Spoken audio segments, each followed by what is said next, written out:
ഒരുപാട് കായിക സ്വപ്നങ്ങളെ വളർത്തിയെടുത്ത വലിയതുറ ഫുട്ബോൾ ഗ്രൗണ്ടിന്റെ അവസ്ഥ ശോചനീയം. രൂക്ഷമായ കടൽക്ഷോഭത്തിൽ ഗ്രൗണ്ടിന്റെ മുക്കാൽ ഭാഗത്തോളം ഒലിച്ചുപോയി.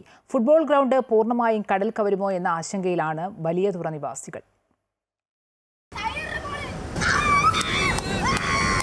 മലപ്പുറത്ത് മാത്രമല്ല, ഇങ്ങ് തലസ്ഥാന നഗരത്തും ഫുട്ബോൾ സ്നേഹികളുണ്ട്. ഒരുപാട് കായിക താരങ്ങളെ വളർത്തിയെടുത്ത കളിക്കളമാണ് വലിയതുറ ഫുട്ബോൾ ഗ്രൗണ്ട്.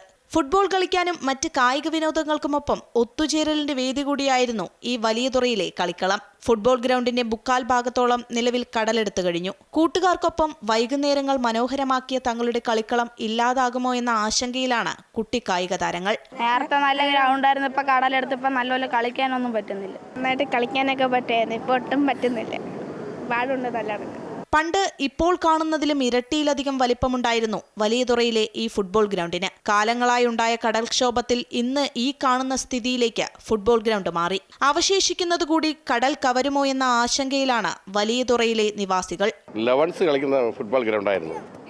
അതായത് 2 ഫുട്ബോൾ ടീമിന് സുഖമായിട്ട് കളിച്ചുകൊണ്ടിരുന്ന ഗ്രൗണ്ടാണ്. ഇപ്പോൾ ഈ കടലാക്രമണം കാരണം ഇപ്പോൾ വന്ന് 3 പേർക്ക് കളിക്കാൻ പറ്റാത്ത അവസ്ഥയായി. ഈ ഗ്രൗണ്ടിൽ മുമ്പൊക്കെ ഫുട്ബോൾ കളി വൈകുന്നേരവും ടിക്കറ്റ് വെച്ച് നമ്മുടെ കോർപ്പറേഷൻ്റെ ഇതിൽ നടത്തിയിട്ടുണ്ട്. അത് ഇവിടെ ക്ലബിൻ്റെ രീതിയിൽ നടത്തിയിട്ടുണ്ട്. അതിന് പുറമെ നൈറ്റ് പൊതുജനങ്ങൾക്ക് ഇവിടെ സിനിമ പ്രദർശനമൊക്കെ ഉണ്ടായിരുന്നു. ആ ഒരു കാലഘട്ടമൊക്കെ വളരെ നന്നായിരുന്നു. കടലാക്രമണം തുടങ്ങി വേലിയേറ്റം ശക്തമായതോടെ നമ്മുടെ തീരപ്രദേശം മൊത്തത്തിൽ പോയി. ഇഷ്ടം പോലെ പിള്ളേർ വരും. അങ്ങ് വരെ അതുകൊണ്ട് ആ തിരയടിക്കുന്ന അവിടം വരെ ഉണ്ടായിരുന്ന ഗ്രൗണ്ട് എല്ലാം പോയി. കളിച്ചു. വലിയ ഉദ്യോഗത്തിലൊക്കെ ഇഷ്ടം പോലെ പേര്, ഒരുപാട് പേര്. ഇതുപോലെ ഓരോ ഗ്രാമങ്ങളിലും ഓരോ കൊച്ചു നഗരങ്ങളിലും ഒരുപാട് കളിക്കളങ്ങളുണ്ട്. യുവ കായിക താരങ്ങളെ വാർത്തെടുക്കാൻ മാത്രം കെൽപ്പുള്ളവ.